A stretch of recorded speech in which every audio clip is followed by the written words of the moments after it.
Friends ఇప్పుడు మనం అచ్చంపేట అనే ఊర్లో ఉన్నాం అండి. ఇక్కడ మనకి 2 ఎకరాలు సేల్కి వచ్చింది. 2 ఎకరాలు అండి సేల్కి వచ్చింది. డొంక రోడ్డు ఇది 30 అడుగులు ఉన్నది.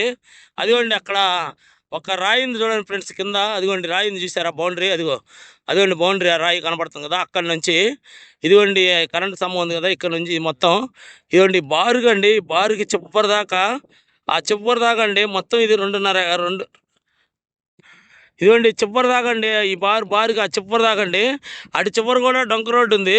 ఇది మొత్తం 2.5 ఎకరాలు ఫ్రెండ్స్. ఇదిగోండి ఇది ఇది ఇది చివరి దాకా ఇది అనమాట అద్దు. ఈ జిల్లెడు చెట్టు ఉంది కదా, దాని అవతల స్తంభం ఉంది చూడండి, ఆ పత్తి వేసారు కదా, అక్కడ దాకా పత్తి వేసిన దాకండి ఇది మొత్తం వచ్చేసి 2.5 ఎకరాలు ఒకటే బిట్టు. అచ్చంపేటలో ఉందండి ఇది. అచ్చంపేటకి మనం అచ్చంపేట మాదిపాడు మెయిన్ రోడ్డుకి కొంచెం లోపలికి వస్తాం, డొంక రోడ్డు. ఆ చేనికి అటుపక్క డొంక ఉంది, ఇటుపక్క డొంక ఉందండి. 2 డొంకల మధ్యలో ఉంటుంది ఇది. 2 పక్కల డొంక రోడ్డే ఉందండి. మొత్తం ఇది 2.5 ఎకరాలు. ప్రజెంట్ దీనిలో పత్తి వేశారు. ఇదో చూస్తున్నారు కదండి మీరు, పత్తి వేశారు. ఇది మనకి 2.5 ఎకరాలు సేల్కి వచ్చింది. ఇమీడియట్గా మీరు కొనుక్కోవచ్చు, రిజిస్ట్రేషన్ చేయించుకోవచ్చు అండి. స్పాట్ రిజిస్ట్రేషన్ ఉంది, డాక్యుమెంటేషన్ అంతా బాగుంది, క్లియర్ టైట్లు. ఇంట్రెస్ట్ ఉన్న వాళ్ళు మాకు ఫోన్ చేయండి ఫ్రెండ్స్. ఉంటానండి, బాయ్ ఫ్రెండ్స్.